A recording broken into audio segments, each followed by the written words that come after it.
은은 뭐라고 했어요? 은은 뭐냐면 관계적인 겁니다. 관계적인 거. 성경에서 말하는 은은 옳고 그름의 문제가 아니고 하나님과의 우리가 아담과 하와 이후로 죄성을 타고 나가서 죄악으로 깨져 있었는데 하나님과 관계가 깨져 있었는데 죄 때문에 막혀있던 관계가 예수님으로 인해서 관계가 열렸죠. 열리면서 지성소에 예수님이 십자가에 딱 돌아가시고 다 이루었다 할 때 성소와 지성소를 가르고 있던 하나님 앞에 1년에 한 번 대제사장만 들어갈 수 있었던 그 가르고 있던 휘장이 찢어졌잖아요. 쫙 찢어졌다는 그 상징적인 거잖아요. 이제 누구든지 예수님을 통해서 하나님을 직접 만날 수 있다. 이게 상징적인 겁니다. 옛날엔 대제사장 혼자 1년에 한 번 봤어요. 직접 대면할 수 있다고 하기도 그렇지만 직접 대면한 건 모세밖에 없어요. 근데 어쨌거나 그렇게 이제 그 임재의 상징인 지성소에 들어갈 수 있는 건 대제사장 혼자뿐이 없었고 그러면서 열린 거죠. 그리고 휘장이라는 것이 그리고 들어보니까 휘장이 커튼이라는 뜻인데 우리가 말하는 밖에 이렇게 이렇게 창가를 가리는 커튼 정도의 그게 아니라 두께가 엄청 두껍고요. 그게 엄청 찔겨와서 소가 당겨도 안 찢어진 그 정도로 휘장이래요. 소가 양옆에서 해도 안 찢어진대요. 그런 거로 강력한 그 휘장인데 그것이 예수님이 다 이루었다 하고 십자가에 말씀하실 때 휘장이 찢어지면서 이제 누구든지 예수님 보혈을 통해서 하나님을 만날 수 있는 길이 열렸다. 얼마나 참 대단한 겁니까? 생각해보면 누구도 지금까지 하나님 직접 만나면 다 죽는데 죄 때문에. 근데 그걸 우리의 죄 문제를 해결해 주니까 어떤 거냐면 복음이란 건 쉽게 말하면 그겁니다. 여러 버전이 있죠. 복음도 여러 버전이라고 하면 그렇지만 여러 설명이 있는데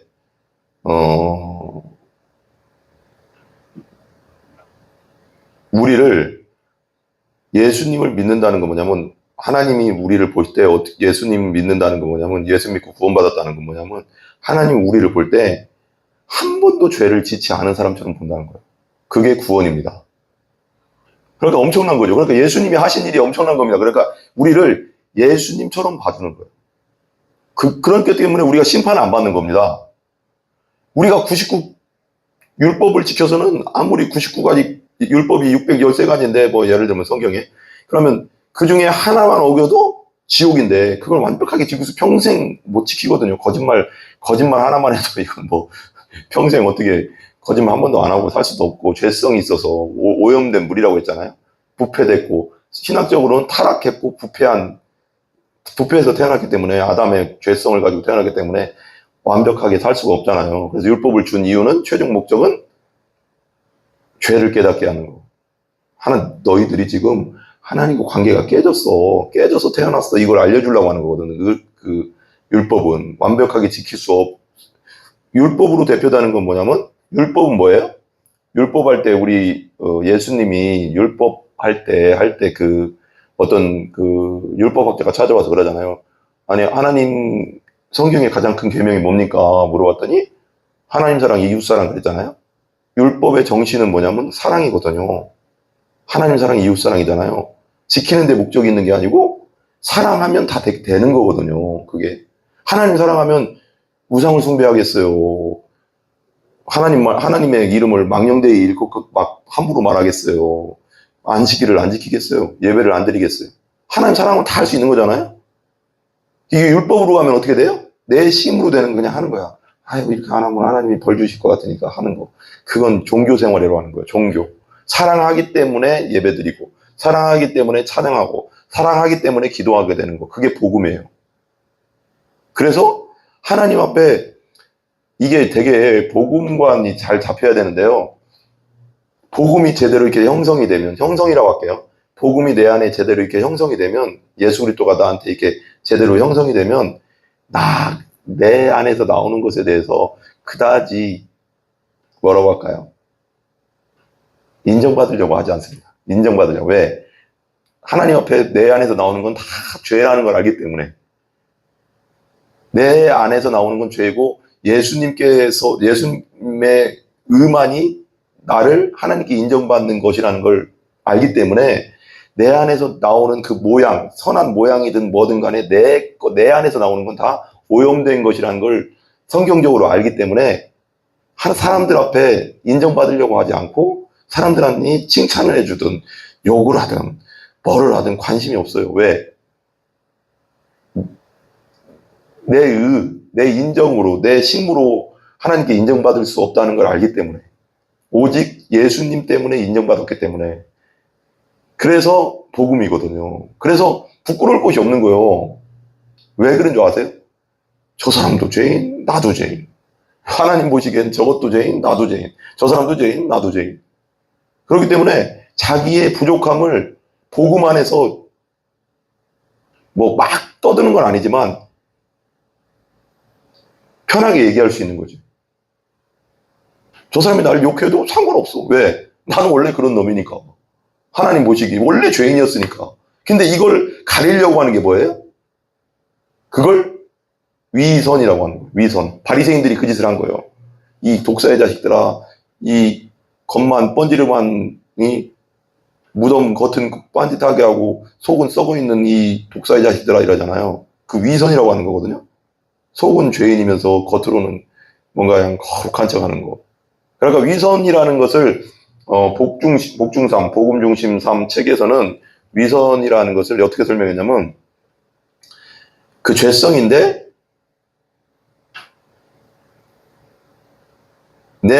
내가 아닌 이게 나고 여기가 이게 나인데 내가 이 나의 상태보다 더 착하게 보이려는 모습이 위선이에요. 그러니까 잘 보이려고 하는 거. 나는 원래 이런 쉽게 말할게요. 나는 원래 성질이 되게 더러운데 짜증도 많고 성격도 막 화도 많고 그런데 집에서는 그렇게 막 짜증도 많고 화도 많은데 밖에 나가면 그렇게 하면 어떻게 해요, 사람들이? 왕따 되잖아. 그러니까 거기서는 그렇게 집에서처럼 안 하잖아요. 원래 집에서 나 혼자 있을 때 모습이 뭐라고 했어요? 그래서 사람들이 목사님 많이 그러잖아요. 나 혼자 있을 때 모습이 진짜 내 모습이거든요. 나 혼자 있을 때 모습이 진짜 내 모습이에요, 그게. 나는 몰라요, 원래. 성경적으로는 그게 왜 그러면 가려져 있어가서 나를 포장하거든, 자꾸. 사람이 자체는 위선이 많아요, 보통. 나는 위선자가 아니야. 그래도 하나님 보시기엔 다 위선자예요. 나도 모르는 죄성이 내 죄성을, 엄청난 죄성을 좋게 포장하려고 해요, 나를 자꾸. 사람이란 건. 난 그래도 괜찮은 놈이야. 이 정도면 뭐. 저런 놈도 있는데 뭐 이렇게 하면서 저런 놈을 왜 가르치냐고. 그래서 어떤 분이 그러잖아요. 저놈을 욕할 때 한 손가락은 저놈이지만 세 손가락은 나를 가르치고 있다. 그 말이 맞다니까요. 그래서 비판하지 말라? 곧 비판하는 너도 그 짓 하고 있잖아. 이렇게 하잖아, 성경에. 똑같다는 거지. 그러니까 별 차이가 없다는 거예요. 그러니까 하나님 보시기에는 다 위선자예요, 위선자. 우리가. 한꺼풀 가리고 있잖아. 그래서 왜 아담과 하와가 죄진 다음에 뭘로 가렸어요? 그 수치를. 옛날에 홀딱 벗고 있을 때는, 완전 벗고 있을 때는, 죄 짓기 전에는, 죄가 들어오기 전에는, 죄라는 게 그렇게 사람을 수치심을 주는 거거든요. 부끄러움을 주는 거거든요. 근데 죄 짓기 전에는 홀딱 벗고 있어도, 서로 벗고 있어도 부끄러운 걸 몰랐는데, 죄 딱 지니까 수치심이 들었어요. 순간 수치심이 확 들어왔거든요. 그게 죄의 특징이거든요. 수치심, 부끄러움, 그 다음에 또 여러 가지 위선, 이런 것들로 나타나는 거예요. 죄의 모양이. 수치심이요. 그러니까 수치심을 드니까 자기의 힘으로 한 게 뭐예요? 무화과 나무 따가워서 가린 거예요. 자기 힘으로 한 거잖아요. 자기 힘으로 가린다고 해서 하나님이 그게 안 보이냐고. 그 죄의 수치심이 안 보이냐고. 하나님이 보시기에 다 보이잖아요. 꿰뚫고 보고 있는데 우리 영혼을. 그러니까 자꾸 우리 걸로 가리려고 하는 거예요. 그러니까 이건 또 이제 여러 가지 설명할 수 있는데 그 위선의 특징이 또 여러 가지로 드러나는 게 뭐냐면 나는 원래 하나님 보시기에는 다 이렇게 벌거벗겨 놓으면은 다 1대1로 이렇게 A, B, C, C 이렇게 세상 사람들을 다 이렇게 벌거벗겨 놓으면은 그냥 한 사람의 죄인인데 어떤 사람은 거기에 명품 옷을 걸쳐 입고 있고 어떤 사람은 엄청난 집에서 살고 있고 어떤 사람은 막 벤츠 끌고 좋은 차를 끌면서 그것으로 여러 가지로 포장을 하지만 그걸 다 뜯어내면 한 사람의 그냥 죄인일 뿐이잖아요. 우리가 딱 죽을 때 하나님이 보시는 건 뭐예요? 그냥 한 사람의 죄인일 뿐이에요. 그냥 예수 없으면. 그런데 그런 여러 가지들로 포장을 하잖아, 포장. 그러면서 나는 너보다 나 이러잖아. 많은 사람들이, 그러니까 다 그런 건 아닌데, 부자들이, 그리고 또 이렇게 뻐기는 사람들 보면, 자기들이 뭐 잘 살고, 좋은 차 타고, 뭐하고, 좋은 명품 갖고 다니고, 명품 가방 갖고 다니고, 여자들이 특히 더 그런 게 있더라고요, 남자보다. 더 이렇게 뻐기는 게 있어요. 은근히, 빡! 그렇게 하지는 않지만, 은근히 자랑하는 거 있어요. 나는 이게 있다 하는 게, 그런 뭔가 이렇게 허영심이 있어요. 여자들이 더. 내가 볼 때 남자들도 있는데, 그런 것들이 위선이거든요. 그걸 갖고 다니면서 어떤 걸 느끼냐면, 나는 너보다 나라는 그 무의식 속에 그 강력한 죄성이 있거든요, 그 안에. 근데 그게 죄성인지도 모르죠. 그죠? 그러니까 막, 우리 인간은 무화과나무라는 그걸로 입이라는 그 자동차, 건물, 좋은 집, 좋은 명품 옷, 뭐 여러 가지로 포장을 하는 거예요. 그리고 좋은 성품까지도 축내낼 수 있거든요. 다 포장하고 있어요. 다 뜯어내면 하나님 보시기엔 그냥 100% 하나님 앞에 부패한 죄인일 뿐이고. 그러니까 그걸 밝혀주는 게 뭐예요? 어둠 가운데 있다는 거거든요. 그게? 그걸 밝혀주는 게 뭐예요? 말씀이요. 말씀은 빛이거든요. 말씀의 빛으로 뚫어주는 거예요. 그걸 보여주는 거예요. 말씀을 하면서 말씀이 이렇게 얘기합니다. 이렇게 얘기합니다. 인간의 상태는 이렇다고 합니다. 그런 걸 자꾸 비춰주는 거지. 근데 그걸 깨닫지 못하면 그거 어떻게 해? 방법이 없잖아요. 근데 성령이 역사하는 거지. 계속 말씀을 들으면서 아, 우리는 상태가 이런 죄인이구나. 내가 뭐 이렇게 엄청나게 살아도 그냥 하나님 보시기엔 한 사람의 죄인이고 죽으면 심판받을 죄인일 뿐이구나. 여기를 막 이렇게 찔러주는 거거든요. 근데 교회에서 이걸 안 해주면 어디서도 말씀의 빛을 비침받을 수 없죠. 교회에서 그걸 해줘야 되거든요. 그죠? 그러니까 이제 사역자들의 사명이 엄청난 거죠. 그러니까 종이지만 하나님이 성령이 쓰시는 종이지만 종의 역할을 말씀을 통해서 설교를 통해서 온전히 감당하는 게 한 영혼이 죽느냐 사느냐가 여기 걸렸잖아요. 빛을 비춰줘야 되니까요. 몰라. 이 말씀의 빛이 복음의 빛이 안 비춰지면 모른다고. 왜 요한복음에 보면 요한복음 한번 볼까요? 요한복음 볼게요. 4절 5절 같이 읽어봐요. 같이 시작. 그 안에 생명, 누구 안에? 예수님 안에 생명이 있어서 이 생명은 조회라는 뜻이거든요. 육신적 생명을 말하는 게 아니라 영원한 생명을 말하는 거예요. 조회라는 뜻이에요. 그 헬라어로. 우리가 예수 믿을 때 받는 생명, 영원한 생명을 말하는 거예요. 그 안에 생명이 있었으니 이 생명은 뭐라고요? 사람들의 빛이라. 그 예수님 안에 생명이 있었는데 이 생명은 사람들의 빛이래요. 근데 그 앞에 보면 태초에 말씀이 계시니라 그랬죠. 그죠? 이 말씀이 하나님과 함께 계시니 이 말씀은 곧 하나님이시니라. 그러니까 말씀이 생명이고 말씀이 빛이에요. 말씀 그리고 육신 이 말씀이 계시냐 이 말씀이 하나님께 계시냐 이 말씀 그 태초에 함께 계셨고 말씀이 육신이 되어 오신 분이 여기 밑으로 내려가면 말씀이 육신이 돼서 오신 분이 곧 누구라고요? 예수님이라고 했으니까 뭐예요? 봐봐요. 이게 연결고리가 있죠. 태초에 말씀이 계시니라 말씀을 예수님을 말하는 거예요.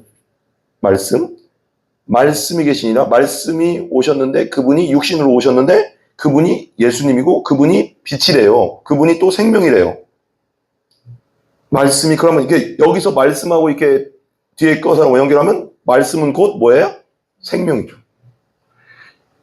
이게 그러니까 말씀, 복음, 말씀 이 강단에서 사역자들은 제대로 된 말씀을 선포해줘야지 영혼들이 사는 거예요.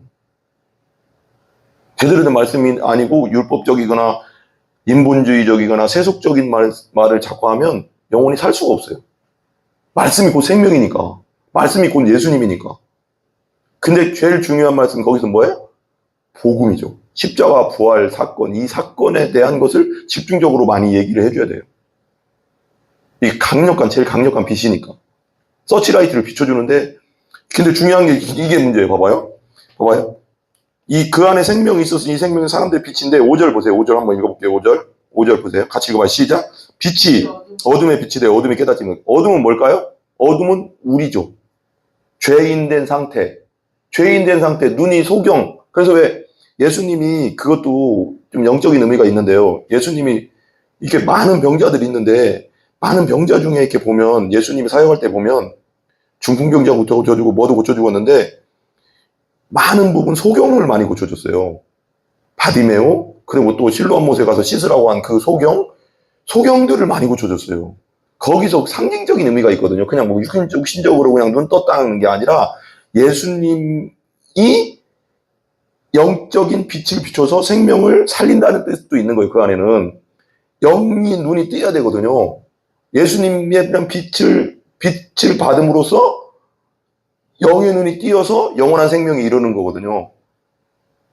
그러니까 근데 그 안에 생명의 빛이 어둠에 비쳐 죄인들에게 막 비치거든요. 복음의 빛이, 복음의 말씀이 막 비쳐 들어간다고. 근데 어둠이 뭐예요? 깨닫지를 못해. 깨닫게 하는 건 누굴까요? 성령님. 신학적인 말이 성삼위 하나님이 구원을 이뤘어요. 그래서 성부 하나님은 구원을 계획하셨고 성자 하나님은 이 땅에 내려오셔서 육신으로 내려오셔서 구원을 십자가에서 성취하시고 3일 만에 부활하셔서 성취하시고 구원을 성취하셨죠. 다 이루었다. 테텔로스타이 완성했다. 완성을 받아들이면 되는 거잖아요. 완성된 차는 타면 되는 거잖아요. 조립품은 안 돼도. 그리고 성령님은 그 구원을 적용해 주세요. 적용이 뭐예요? 비춰주신다고. 예수님이라는 분을 내 마음속에 넣어준다고 이렇게. 그러니까 말은 사역자가 복음을 전하지만 이 말을 통해 역사하시는 분은 누구예요? 성령이 하시는 거죠. 성령이 안 하시면요, 아무리 여기서 아무리 말해도요, 거듭나는 영혼이 안 일어나요. 빛을 비춰줘야 되거든요. 예수라는 빛을 이 말을 통해서 복음을 통해서 성령님이 그 안에 예수를 넣어주거든요. 그게 거듭난다는 거고, 그게 구원받는 거거든요. 그게 믿어지는 거거든요. 믿어지고 믿는 거거든요. 믿는다는 건 뭐냐면, 그때도 얘기했지만, 신뢰한다고 했잖아요. 신뢰. 소망이라는 뜻도 있어요. 그 성경에 많이. 소망을 준다, 뭐예요? 내가 어떤 것에 소망을 가져. 나는 우리 예를 들면 다니엘에게 소망이 있어. 그건 뭐예요? 믿음이 있다는 거잖아. 자가 하나님의 사람을 잘 클 걸 소망해. 이건 뭐예요? 강한 확신이잖아요. 그러니까 그냥 믿음은 그냥 지식적 동의가 아니고 신뢰라는 것도 원어적으로 믿음, 그때 한번 얘기했잖아. 믿음이라는 것은 내가 그 말씀에 목숨을 걸은 게 믿음이에요. 내가 예수에게 목숨을 걸었다. 내가 예수님이 날 위해 십자가에 돌아가신 걸 나는 거기에 내 죄를 위해 돌아가셨다는 거에 목숨을 걸었다. 그게 초대교회 믿음인 거예요. 그리고 성경적 믿음이고, 그게 초대교회 때 다 써진 거잖아요, 이게. 그러니까, 진짜 여기서 총으로 쏴 죽인다고 해도 나는 예수를 부인하지 않습니다가 진짜 믿음인 거예요. 이게 초대교회 믿음이고, 성경에서 말하는 믿음인 거예요. 목숨 거는 믿음이거든, 그게. 순교자적 믿음이, 그게 진짜 믿음, 그게 천국 갈 믿음이거든요. 근데 이 시대는 지금 총 갖다 대고 죽인다고 하면 몇 명이나 믿는다고 할까? 이게 문제인 거예요. 초대교회 믿음하고, 내가 몇 번 그때도 얘기했지만, 초대교회 믿음하고, 지금 현 시대의 믿음하고는 너무 동떨어져 있어. 진짜 믿음. 그러니까 초대교회 믿음이 진짜 믿음이거든요. 성경적 믿음. 이 성경에 기록된 믿음이거든요. 근데 초대교회는 수많은 사람이 사자에게 밥 먹히고, 잡아먹히고, 죽여가서 등불로 막 그 시체를 쓰고, 칼로 죽임당하고, 막, 저기 바울은 목베임 당하고 12제자도 다 죽었잖아요. 껍질 벗겨 죽고 창으로 찔려 죽고 도마는 인도까지 가서 칼로 찢겨 죽고 또 십자가에 거꾸로 매달려 죽고 베드로는 막 다 죽었잖아요. 그게 어떤 믿음이냐면 성령이 주시는 거듭남의 그 믿음, 진짜 믿음이에요. 그게 그 믿음이 있어야지 천국 가는 거예요, 여러분. 그게 성경적 믿음이라고요. 근데 여러분 예를 들면 여기서 공산당이 그때도 얘기했지만 총 들고 북한 공산당이 지금 쳐들어왔어. 근데 총 들고 너 죽여. 너 예수 믿는다면 죽는다. 여기서 바로 죽어. 그래도 그때 나는 죽어도 믿어 하고 죽는 믿음. 그 믿음이 성경에서 말하는 믿음이에요. 초대교회 때 그 믿음이에요. 마음으로 믿어 입으로 신는다는 뭐냐면 힘으로 한다는 내 왕은 그때 당시 황제가 주예요. 주. 큐리오스. 주. 하나님이라는 뜻이거든요. 황제를 신으로 섬겼다고. 그럼 거기서 내가 저기 갈릴리 시골에서 태어난 그리고 십자가에 돌아가시고 부활하신 그분을 황제를 섬기는 그 로마 제국 안에서 이스라엘까지도 다 로마 제국 안에 있었잖아요. 거기서 내가 예수님이 나의 왕이라고 하는 거예요. 그건 반역행이요. 죽어야 된다고. 그래서 수많은 사람이 간 거야. 그때 초대교회 때. 그런데도 고백하고 죽었어. 3, 400년씩 카타콤 땅굴 속에서 손가락 발가락 길어가면서 애들도 거기서 태어나고 몇 살 살지도 못하고 또 죽고 또 죽고 또 죽고 가면서 그 지하에서 200년, 300년을 살았어. 예수님 믿는다는 이유로. 천국을 소망하면서. 그게 믿음이에요, 여러분. 그래서 마음으로 믿어 입으로 신한다는 건 쉬운 문제가 아닌 거예요, 원래. 그냥 뭐 내가 마음으로 믿어요. 그리고요, 근데 그랬잖아요. 그냥 믿는 사람들 앞에서 그냥 나 마음으로요, 나 진짜 믿고요, 입으로요, 예수님 진짜 믿어요. 라고 말하는 게 아니라 안 믿는 자들 앞에서도 그렇게 하는 믿음이 있느냐, 그 믿음을 말하는 거예요. 마음으로 믿어 입으로 시인하는 자. 내 적 앞에서, 로마 병사 앞에서 나를 죽이려고 하는, 칼로 죽이려고 하는 로마 병사 앞에서 예수님이 내 왕이야 라고 고백할 수 있느냐 이거요. 죽거든요. 반역행위니까. 근데도 그렇게 말하고 죽어갔어요. 사자밥이 됐어요. 애들까지도. 로마 거기 보면 옛날 영화들 보면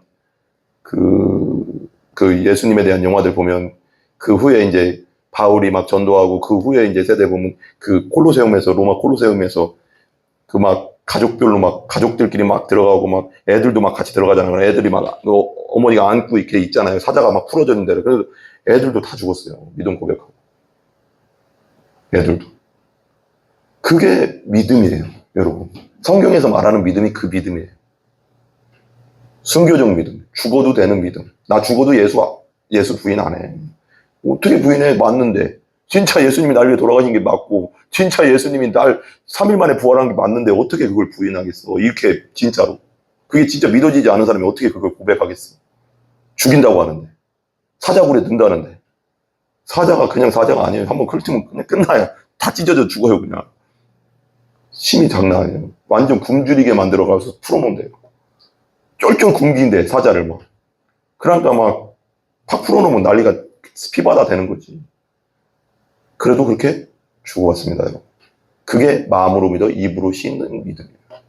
적 앞에서도 네가 그렇게 할 수 있느냐. 너를 지금 죽이려고 하는 사람 앞에서도 로마 황제가 내 왕이 아니라 예수가 내 왕입니다라고 고백할 수 있느냐. 그게 마음으로 믿어 입으로 그 사람들 앞에서도 신할 수 있냐. 그럼 그게 믿음이다. 이거예요.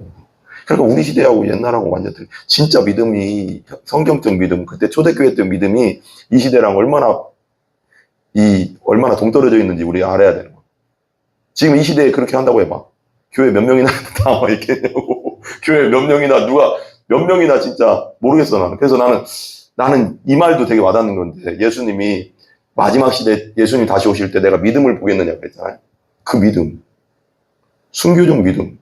그 초대교회 같은 믿음을 내가 볼 수 있겠나? 난 그렇게도 깨달아지더라고. 죽인다고 해도 믿는 믿음이 몇 명이나 있을까? 아니, 내가 아무리 생각해도, 아니, 교회 다니는 사람은 다 믿는다고 하는데, 예수님이 나는 그게 이해가 안 가는 거예요. 그 성경책 읽을 때마다. 아니, 말세가 되면 내가 그 믿음을 보겠느냐? 내가 올 때가 되면 사람들에게서 믿음을 보겠느냐? 아니, 교회 다니는 이렇게 하는데, 그럼 이게 믿는 게 아닌가? 이렇게 생각했는데, 거꾸로 한번 생각해 봤어. 그리고 예수님 거짓말하지 않는 분이고 예수님은 정확하게 얘기하시는 분인데 그게 뭘까? 내가 한번 생각해봤는데 깨달아지는 게 있어. 성령님이 딱 깨달음드는 게 이거구나. 초대교회적 믿음, 순교적 믿음, 죽인다고 해도 고백할 수 있는, 예수님을 왕으로 고백할 수 있는 믿음. 내 적 앞에서도 총 쏜다고 하는 죽인다고 하는 적 앞에서도 예수님을 내 왕입니다라고 고백할 수 있는 믿음이 얼마나 있겠느냐라고 그게 딱 와닿더라고. 이 믿음을 말하는 거구나. 근데 지금 시대에 확 왔어, 예수님이 지금. 근데 그리고 핍박의 시대가 막 일어나고 있어. 예수 믿으면 죽인다고 하면. 그럼 교회에 몇 명이나 수많은 교회가 있는데, 예를 들면 수많은 교회가 전체를 따졌을 때는 얼마 안 되지만 100으로 따진다고 하면 그냥 명수로만 뭐 몇백 명 되게 하지만 100으로 따진다고 하면 그 중에 몇 명이나 죽인다고 하면 믿는다고 하고 죽을까? 10명 될까? 모르겠네요, 나는 솔직히.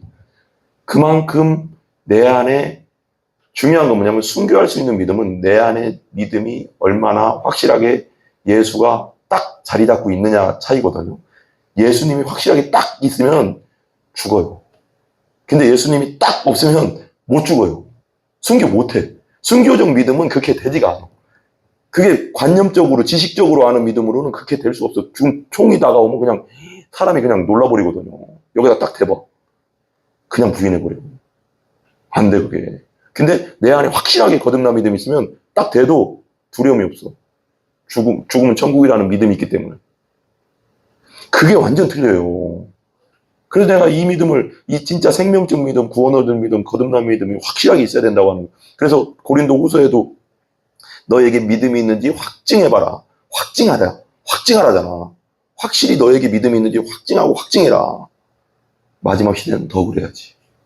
왜? 예수님 곧 오시니까. 핍박의 시대가 온다고. 여러 가지 버전이 있지만, 어떤 분들은 핍박 오기 전에 휴가된다. 어떤 분들은 핍박 지나서 휴가된다. 좋아요. 좋은데, 확실하지 않으니까. 나는 핍박 오기 전에 휴가됐으면 좋겠지. 누구나. 그렇지만, 핍박 후에 휴가된다고 하면, 핍박을 지나간다면 엄청난 순교자들 나올 거라고. 그게 유대인들일지, 그게 일반 이방인들이 믿는 사람일지는 모르겠지만, 핍박을 기간을 지나서 많은 사람들이 순교해 간다면, 그때 여러분 자신이 믿음이 있느냐 없느냐, 거듭난 믿음이 있느냐 없느냐는 여러분 자신을 지옥으로 가냐 천국에 가느냐가 차이가 여기서 갈리는 거야. 엄청난 일이 일어나는 거지. 근데 제대로 거듭난 믿음의 사람은 절대 예수님을 안 부인해. 내 안에 확실하게 딱 성령이 계시니까. 근데 이게 안 된 사람은 벌벌 떨리는 거지. 벌벌 떨릴 수밖에 없어. 죽음 앞에 그냥 다 부인해. 그럴 수밖에 없어요. 그게 인간이에요.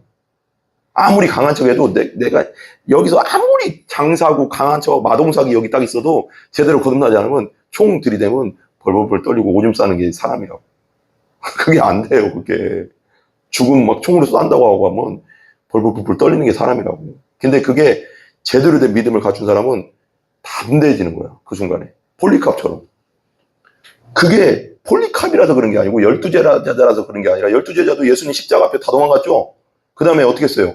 예수님이 부활하시고 나서 성령, 오순절날 성령 온 다음부터는 얼마나 담대해졌어요. 성령 받은 다음부터는, 성령으로 거듭난 다음부터는 죽음을 두려워하지 않고 십자가에 거꾸로 매달려 죽어. 바울도 예수님 부활하신 예수님 만나고 나서 목배임 당해도 그냥 목배임 당하고 12제자 다 껍데기 벗겨 죽어도 뭐 해도 다 순교하잖아요.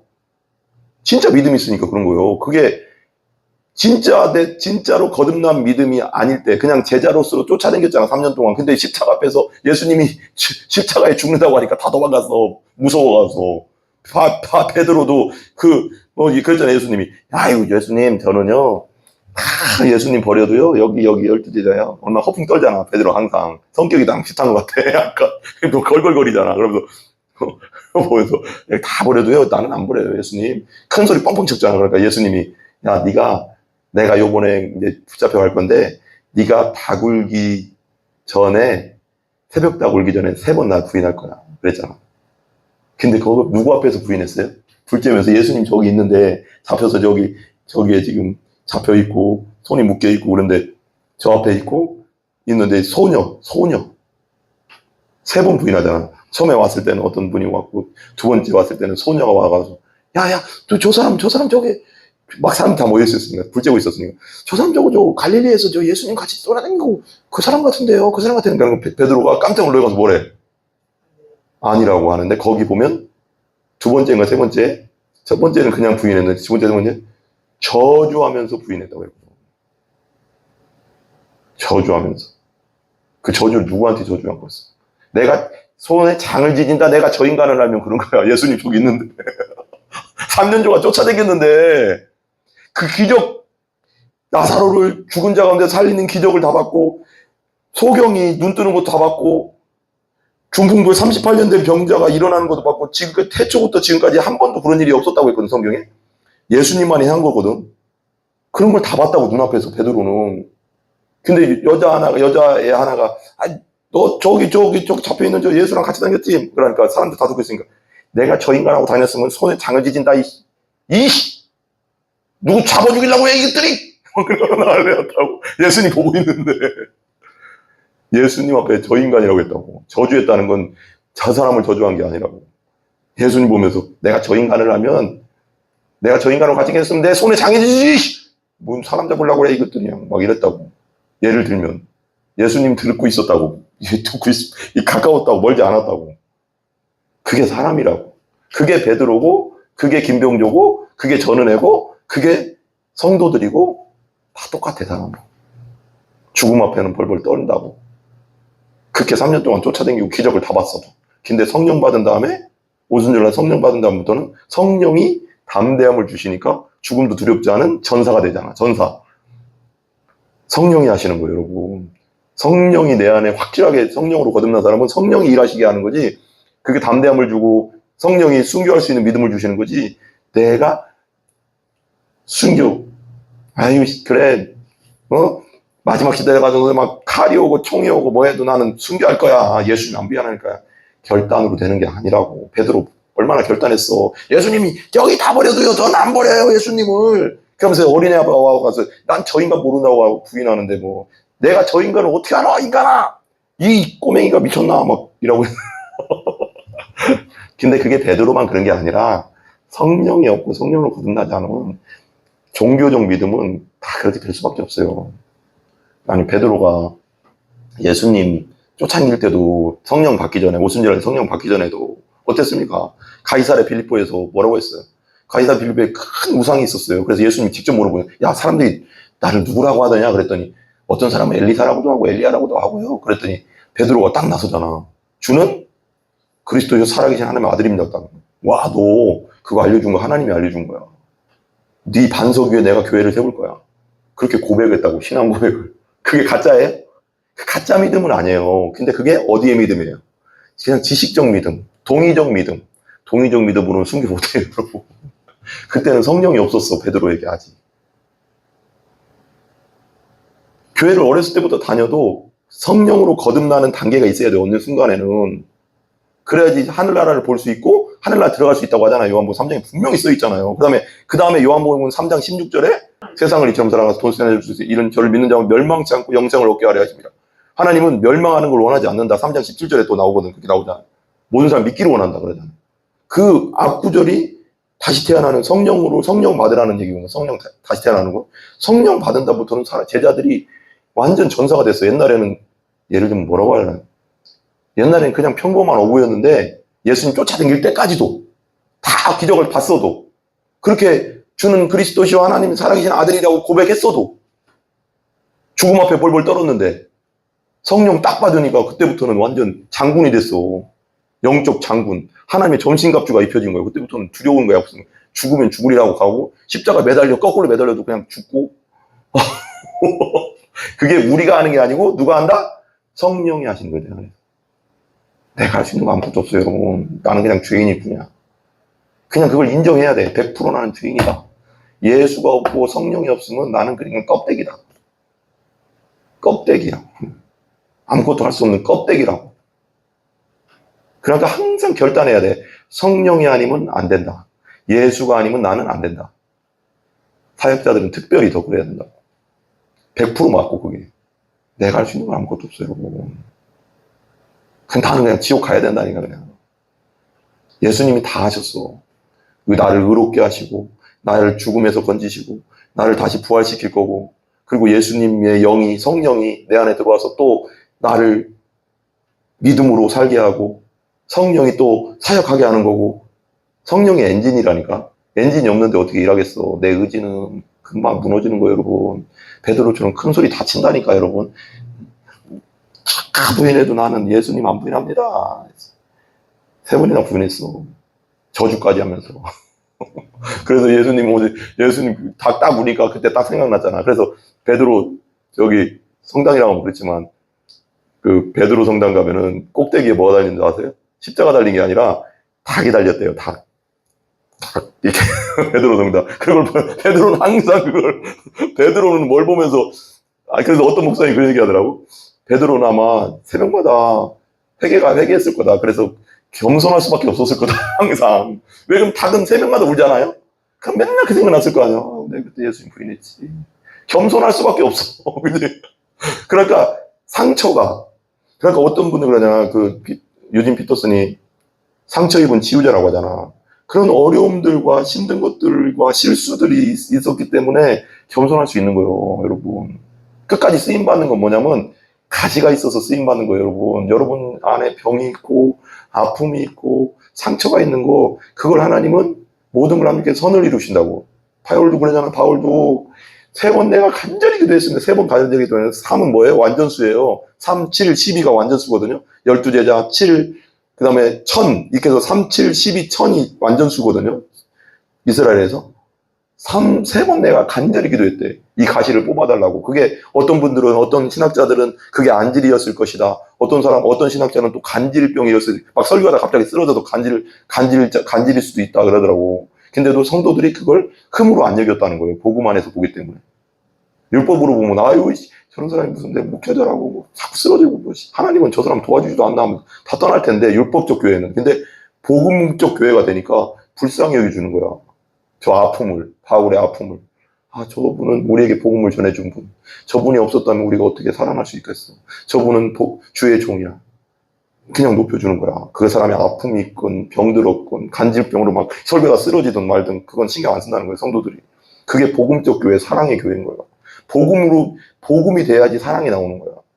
율법적 교회는 다 도망가. 욕하고. 아이고, 목회자가 저렇게 설교다 갑자기 간질로 쓰러지고. 아이씨, 못 다니겠다.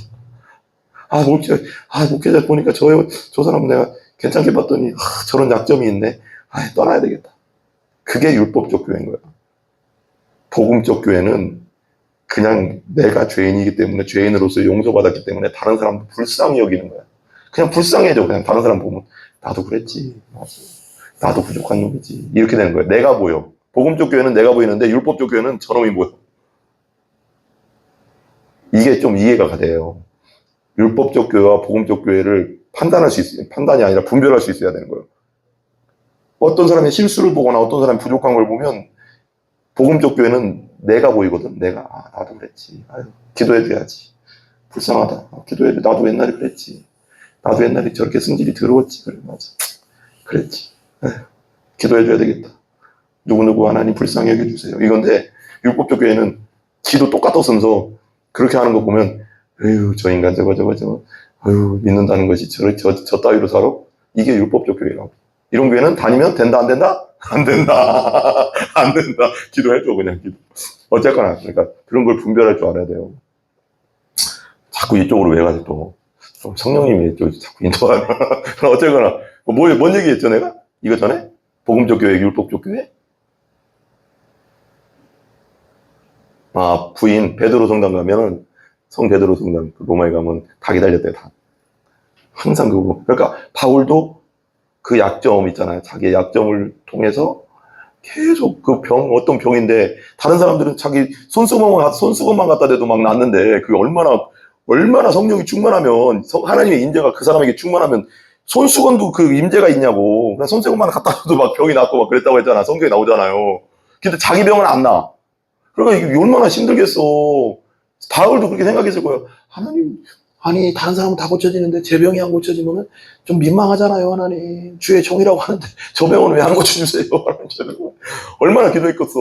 하나님, 저 병도 고쳐주세요. 근데 하나님 뭐래? 3번 간절히 기도했다는 건 많이 기도했다는 거예요. 그걸 엄청 간절하게 많이 기도했다는 거. 이 병 좀 고쳐주세요, 하나님. 이것 때문에 덕이 안 돼요, 하나님. 간질인지 안질인지 이것 때문에 덕이 안 돼요. 눈에서 눈 안질이 걸려가서 눈도 잘 안 보이고 막 눈곱이 막 계속 끼고 너무 힘들어요. 보기도 안 좋고 이거 빨리 고쳐주세요. 하필이면 보이는 그거잖아. 그러니까 얼마나 그랬겠어. 간절히 얼마나 기도했겠어. 3번 기도했거든. 아까 말했지만 간절히 많이 기도했다는 거예요. 근데 예수님이 하나님 뭐래? 내 은혜가 네게 족하다. 그렇게 살으라는 거야. 왜 그럴까? 그 다음이 중요하죠. 내가 너에게 준 계시가 크므로 네가 자고하지 않게 하기 위해서 내가 너에게 가시를 줬다. 너에게 많은 계시를 줬기 때문에 너에게 엄청난 이런 얘기 뭐라고 할까? 쉽게 얘기하면 계시. 내 하늘나라의 비밀을 너에게 너무 많이 가르쳐줬기 때문에 네가 잘못하면 교만해질 수가 있어. 그렇기 때문에 내가 그걸로 가시로 눌러놓는 거야. 그게 축복인 줄 알아야 돼. 교만해지면 끝나니까.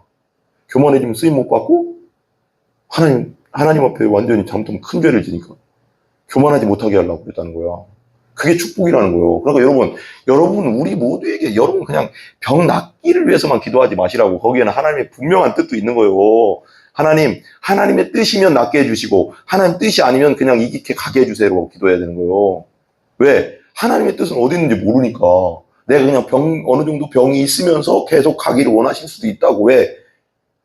깨끗하게 나으면 나에게 주신 하나님의 은혜가 많음으로 교만해질 수가 있기 때문에 다른 사람 무시할 수도 있거든. 나는 이렇게 많은 걸 받았어, 하나님 앞에. 그러면 다른 사람을 깔볼 수가 있다고. 사람이랑 그렇게 갈 수밖에 없고, 죄성 때문에. 막 죄성이 있어서 막 자랑하고 싶고, 막 나도 모르게 깔보고 싶고, 무시하고 싶거든. 근데 그걸 못하게 하는 거야, 하나님이. 딱 멈추게 하는 거예요. 바울이 왜 그러냐면, 바울은 3층천도 갔다 왔다고 했죠. 3층천은 뭐예요? 1층천, 2층천, 3층천이거든요. 3층천도 갔다 왔어요, 성경에. 천국도 갔다 왔다고. 천국에서 말할 수 없는 것을 보고 왔다고 했잖아. 근데 거기에 자기 이름을 안 넣었어. 내가 아는 어떤 사람이 거길 갔다 왔는데 그게 자기야. 자기가 안 드러낸 거야, 그냥. 그러니까 엄청난 걸 하나님이 주셨어, 바울에게. 그런데 왜 가시를 줬냐면, 그 병을 줬냐면, 교만해지지 않게 하기 위해서. 스스로 높이지 않게 하기 위해서. 하나님께만 영광 돌리게 하려고. 그래야지 나중에 하늘나라 가서 그 상급이 있잖아. 여러분, 그러니까 우리가 조금 아프고 힘들고 또 돈이 없고 뭐하고 그건 어떻게 보면 전체적으로 우리 하나님 자녀이기 때문에 거듭난 사람은 하나님 자녀이기 때문에 전체적인 하나님의 섭리 가운데는 하나님이 가장 좋은 걸 주시고 있는 걸 수도 있어요. 나는 100% 그걸 믿어. 나에게 이루어지고 있는 건 하나님이 나에게 가장 좋은 걸 주시고 있다. 왜? 전체를 아시는 분은 하나님뿐이 없잖아. 우리는 여기밖에 모르잖아. 나 아파 죽겠는데 빨리 낫으면 좋겠는데. 하지만 그걸 통해서 하나님이 어떤 역사를 일으킬지 모르니까. 그러니까 지금 내 상황이 가장 하나님이 주실 수 있는 최선의 상황일 수도 있다고. 나는 그게 맞다고 생각해. 성경적이라고. 만족하라고 했잖아. 족한 줄로 알라고 했잖아. 그리고 하나님은 사랑이시기 때문에 나는 또 이게 믿어지는 게 뭐냐면 성경에 또 왜 아들을 주신 분이 하나님의 아들을 주셨잖아요. 십자가에서. 우리 죄를 위해서 부활하시고서 또 우리 죽음을 이기게 하시고 아들을 주신 분이 하나님이 뭐를 너희들에게 못 주겠냐 그랬잖아. 그럼 우리가 막 구하는데 하나님이 우리에게 안 주셔. 그럼 거기에는 하나님 뜻이 있는 거예요. 그럼 지금 상황이 하나님이 우리에게 주실 수 있는 최선의 상황이라는 거예요. 더 주면 교만해질 수도 있고 더 주면 하나님 떠날 수도 있고 덜 주면 원망할 수도 있으니까 적당한 양을 주시고 있는 거야. 감당할 수 있는 만큼만. 100% 맞는 거예요. 왜? 하나님이 아들까지 주셨는데 뭘 더 못 주겠냐고 했거든. 하나님이 다 줬어. 십자가에서 아들 줬다는 건 뭐예요? 하나뿐이 없는 아들을 줬다는 건 다 준 거거든. 근데 아들을 주신 분이 너희에게 뭘 못 주겠냐고 했을 정도면은 우리에게 지금 우리의 환경과 우리의 상황이 하나님이 우리에게 주실 수 있는 최고의 상황이라는 거지. 난 그걸 그렇게 믿어지더라고. 확실한 것 같아, 그게. 그러니까 거기서 뭘 더 주세요, 뭐 하는 게 아니라 항상 우리의 기도 제목은 뭐냐면, 우리가 기도할 건 뭐냐면, 하나님, 저는 아버지의 뜻을 알 수 없지만, 하나님의 최선을 주세요. 이게 제일 맞는 거야. 뭘 주세요가 아니라. 그래서 하나님, 이거 왜 안 주세요? 그래서 원망하지 말고, 그게 제일 좋아, 우리한테. 가시를 줬듯이 바울에게. 베드로에게 맨날 새벽마다 담을 때마다 괴롭게 하시듯이.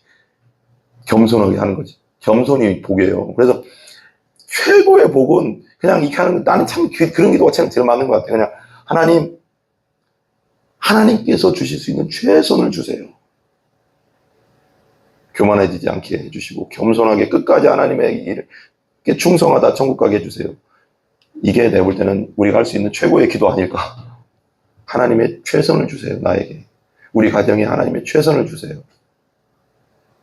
내가 원하는 것이 아닌 하나님이 나를 통해 하시고자 하시는 일을 하세요. 이게 나를 내어드리는 거잖아. 의의 병기로 내어드리는 거잖아. 네 몸을 내어드리라고 하잖아. 몸을 내어드리라고 했거든. 네 영혼이라고 안 했거든요, 그게. 네 몸을 의의 병기로 내어드리라 헌신하라잖아. 그러니까 나를 하나님께 드립니다. 하나님 거고 원래 예수님 것이니까. 하나님 것이니까 하나님 뜻대로 마음껏 사용하세요. 이게 최고의 기도 아니겠어? 그잖아요. 하나님 뜻대로 마음껏 사용해주세요.